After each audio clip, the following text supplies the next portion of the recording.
Hello and welcome! Today we are doing a follow-up on our Epoch 300 lithium battery. Now all of the testing I've done up to this point have been right here in my driveway, but now it's time to get serious and we are heading out on the road for the next month or so. There will be several stops where we are dry camping for longer periods and also maybe encountering some colder nights, so we'll see how well the battery performs. How will the Epoch hold up? Stay tuned and let's find out.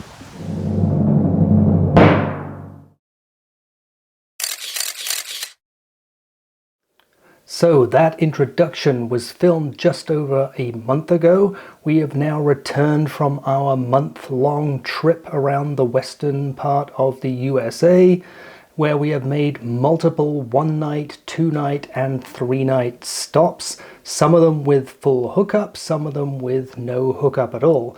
And in the process, we have learned a great deal about our overall power consumption and also how to adapt our power strategy depending on the type and duration of stay that we have. Now, there's a lot to cover in this particular video, so I'll place the chapters up here so you can skip to the part that you're most interested in. And before we get into the details, the usual disclaimer: this video is not sponsored or paid for in any way. I purchased the Epoch 300 amp hour battery with my own money and the opinions are entirely my own. Now, I will place a link to the battery and the Epoch products in general into the video description. And just a reminder that right now the battery, like many other products, is on sale at $200 off.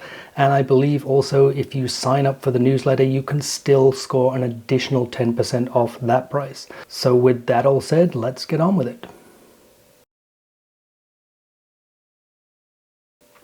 Now, if you've been following the channel, you'll know that a couple of months back I installed the Epoch 300 amp hour battery into my RV, replacing the original lead acid batteries in order to provide additional capacity.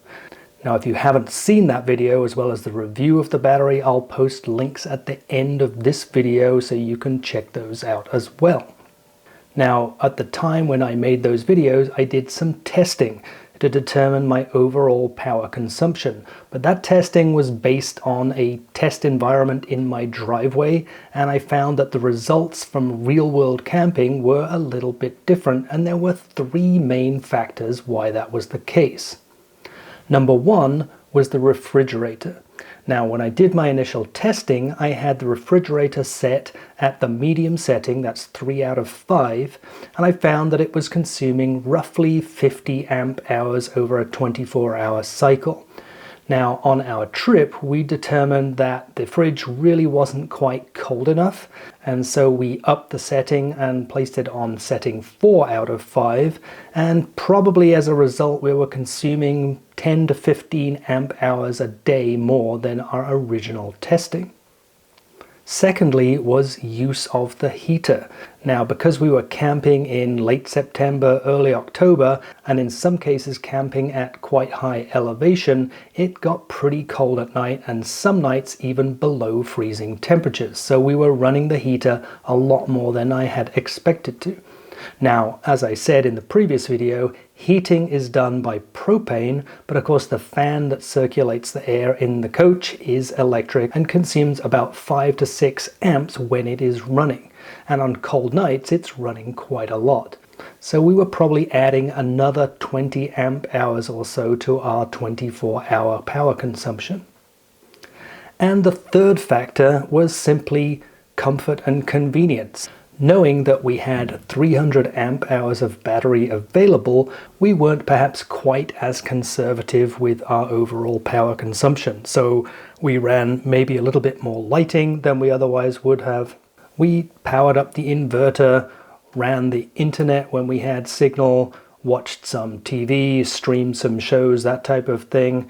And when it came to cooking, we even turned on the inverter and ran the microwave and induction cooktop off the battery without even powering up the generator to do so. Now, the bottom line from all of this, of course, is that we used significantly more power than I had estimated during my testing. During my testing, I was using typically around about 80 amp hours a day. In the real world situation, using the fridge turned up, the heating at night, and maybe not being quite as conservative with our power usage, we were typically burning through about 120 amp hours during a 24-hour cycle, and sometimes even more than that. But of course, when you have 300 amp hours available, you could do that for 2 days without any difficulty. And of course, in addition to that, I did also have my solar generator as a backup. And of course, I could use solar panels as well to put some power back into the battery.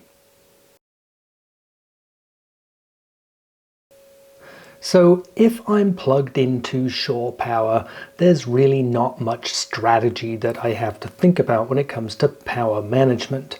I know that by the time I unhook and leave, my battery is going to be fully charged, and as long as I'm plugged in, I can use all the power I want. But as long as I'm plugged in, I do take the opportunity to charge everything else that I have, including my solar generator, e-bikes, laptops, all my devices, power banks, anything that would otherwise take power out of my battery when I'm no longer hooked up. But it's when I'm dry camping without any power hookup, that's when you really have to think about how you're going to use your available power. And your strategy is going to depend on different things, including obviously how long you're going to be staying. It also depends on what will the access to solar be like, so what will the weather be like, will I be parked under a tree, things like that. But it also depends on what's coming next. If when I leave that campsite I have several hours to drive, obviously that will recharge my battery significantly. And if the next stop will have a full hookup, then I really don't have to be that concerned about what the charge state is of my battery when I arrive. So let's look at a couple of examples from our trip and see what our power management strategy looked like. Now, over the course of our trip, we tried to keep the driving down to around about 3 to 4 hours max during a day, occasionally a little bit more. And often that meant a one-night stop somewhere, and we typically use harvest host locations. Now, these are farms, wineries, golf courses, things like that, and typically don't offer any kind of hookup. But as long as we knew that the next day we were driving at least 3 to 4 hours, then we knew that during the course of that drive, we'd completely replenish our battery. 3 to 4 hours of driving is going to give me at least 120 to 140 amp hours of charge into my battery.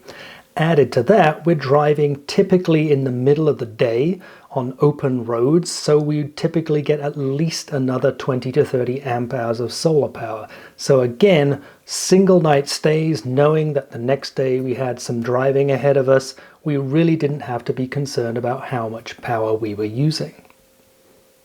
Now, our biggest challenge when it came to dry camping was in Yellowstone National Park, where we were camping for 3 nights, obviously without a hookup, and we were also around about 8,000 feet in elevation, so at nighttime it got very cold, even below freezing most nights. So here we were burning through 100 to 120 amp hours in a day. Now, I did make use of some assistance in order to help prolong my battery life. Firstly, we did do a little bit of day tripping in the RV, so we did put a little bit of power back into the battery, probably to the tune of around about 100 amp hours in total. And also I did plug into my solar generator and replenished a good 100 to 120 amp hours that way. And by doing so, I left after 3 days with a remaining state of charge of around about 50%. Now, without those backups, I would probably had to be a little bit more conservative, and I probably would have left with maybe 20%, less than 20% of available battery power. But this really underlined to me why I made this upgrade. I simply could not have done that stay on my original lead acid batteries that I had in my coach.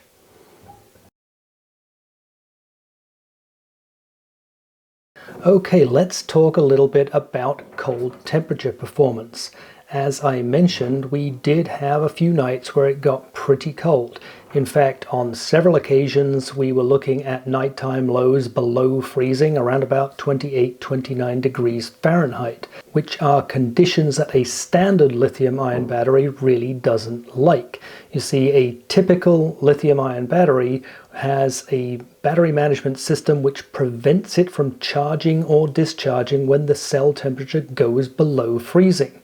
But the Epoch battery has a built-in heater, so if the temperature goes below those levels, it will actually activate an onboard heater to allow it to continue to operate down to around about -20 Celsius.